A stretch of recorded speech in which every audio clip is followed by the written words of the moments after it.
Nous sommes le mardi 18 juin, il est tout juste 7h30 et vous êtes bien en notre compagnie et sur Grand Lille TV. Bon réveil, bonne matinée à toutes et à tous et bon appétit si vous prenez peut-être votre petit déjeuner en notre compagnie. En tout cas, restez avec nous durant les 10 prochaines minutes. On fait un tour complet de l'actualité et aujourd'hui dans votre métropole lilloise, on parlera également météo caniculaire cet après-midi et trafic assez chargé déjà ce matin. Tout cela dans un instant.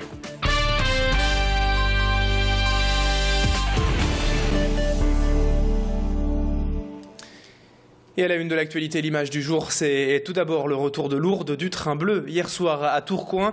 Après 5 jours de pèlerinage dans les Pyrénées, les 380 voyageurs, pèlerins ou accompagnants, sont donc rentrés dans le Nord hier soir. Ce train bleu vers Lourdes est organisé tous les ans par le diocèse de Lille. Et sur place, les nordistes ont eu un programme très riche avec des visites, des conférences et des célébrations. Beaucoup de recueillements bien sûr, mais aussi une très bonne ambiance entre pèlerins et accompagnants. Tous reviennent du voyage avec des souvenirs plein la tête et des rencontres marquantes. Les pèlerins, en fait, ce sont des personnes âgées, malades ou handicapées ou déficients intellectuels. Et un lien particulier s'est créé entre eux et leurs accompagnants durant ces 5 jours de voyage. Comme l'explique justement ce pèlerin et une jeune accompagnante rencontrée sur le quai hier soir à Tourcoing, à leur retour de Lourdes par Adélaïde Bollard. Ouais, c'était un voyage fabuleux. Il y a eu des bons accompagnants, les BH et tous ces jeunes qui entouraient, quoi.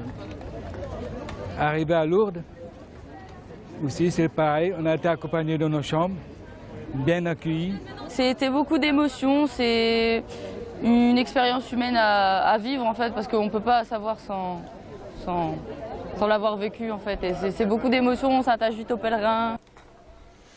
La colère des surveillants pénitentiaires encore et toujours à la une de l'actualité et ce nouveau rassemblement depuis 6 heures ce matin à la maison d'arrêt de Lille-Sequedin après de nouveaux cas d'agression et de violence envers des surveillants la semaine dernière. Les syndicats appellent donc plus que jamais à la mobilisation et surtout à de nouvelles mesures de sécurité et plus de moyens pour lutter face à ces violences dans les prisons. Nos journalistes sont sur place ce matin et on en reparle donc de ce rassemblement des surveillants pénitentiaires à Sequedin dans nos prochaines éditions. Pour l'instant, à la une également, en ce mardi, retour sur ce nouveau dérapage lors d'un match de football amateur ce week-end. La rencontre entre les clubs de Los Olivos et Lambersart s'est terminée en bagarre générale et dans la confusion la plus totale dimanche. Tous répartis en fait d'un carton rouge adressé par l'arbitre à un joueur de Los et violemment contesté. Et l'intervention du président de Lambersart sur le terrain. Ce dernier, à ce moment-là, en fait, a son portable, son téléphone à la main pour commenter le match sur le Facebook du club. Mais des personnes dans le public pensent plutôt qu'il est en train de filmer et il se fait alors poursuivre par quelques individus, se fait même frapper au visage. L'agression vire alors en bagarre générale et tout dégénère très rapidement. Nous avons rencontré hier le président du FC Lambersart alors que le club de Los Olivos a refusé de s'exprimer. Écoutez ses explications. Là, il y a tout un groupe qui s'est dirigé vers moi pour me prendre mon téléphone. Donc j'ai réussi à courir jusqu'au bout là-bas. Ils m'ont rattrapé, donc il y en a un qui m'a mis au sol, il est tombé avec moi, je me suis relevé avant lui, mais il y en a deux, trois autres, je sais pas, qui sont arrivés, qui m'ont frappé tout de suite.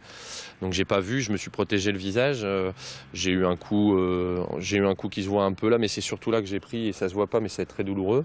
Aujourd'hui j'ai un peu mal partout, mais bon voilà. Mais ça a duré et ça a été une explosion de violence effectivement sur quelques secondes, oui.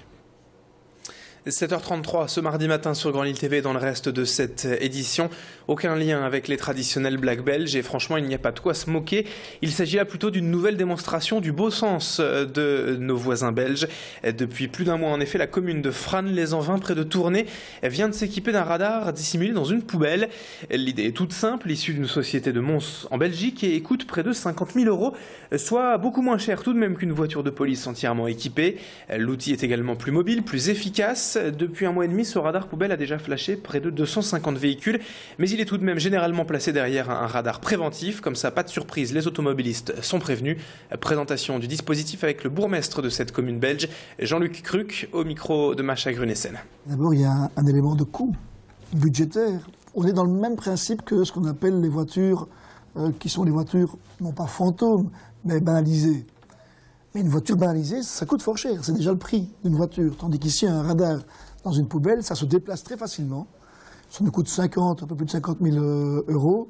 Et donc en termes d'efficacité, je pense qu'on réunit beaucoup plus toutes les conditions pour pouvoir faire comprendre qu'à Frasnes-les-Anvins, il n'est plus question d'alourdir le pied sur le champignon d'accélérateur, qu'on profite des paysages et de magnifiques régions et qu'on évite surtout d'aller trop vite. Si on peut considérer qu'il y a de l'humour belge là-dedans, avec de l'efficacité wallonne en plus, c'est parfait. Et puis on se quitte avec ces images de la soirée des enfants hier à l'hippodrome du Croisé-la-Roche. Depuis 15 ans, la ville de Marcq-en-Barœul et la Société des courses organisent cet événement spécial et ouvrent ses portes aux enfants. Au programme, jeux gonflables, distribution de friandises et les inévitables baptêmes de poneys qui ont encore rencontré un franc succès hier avec par moments plus de 45 minutes d'attente. Mais aussi de vraies courses sur l'hippodrome, des courses de trot pour que les apprentis cavaliers puissent parier avec leurs parents. Beaucoup d'enfants donc au rendez-vous hier pour cette belle soirée réussie. Et tous avaient les yeux qui brillaient devant tous ces beaux chevaux sur les courses de trot de l'hippodrome. On écoute quelques-uns de ces enfants au micro d'Adélaïde Bollard. C'est sympa de faire du cheval, c'est des beaux animaux et puis je trouve que c'est bien. Il était haut et ses poils ils étaient doux.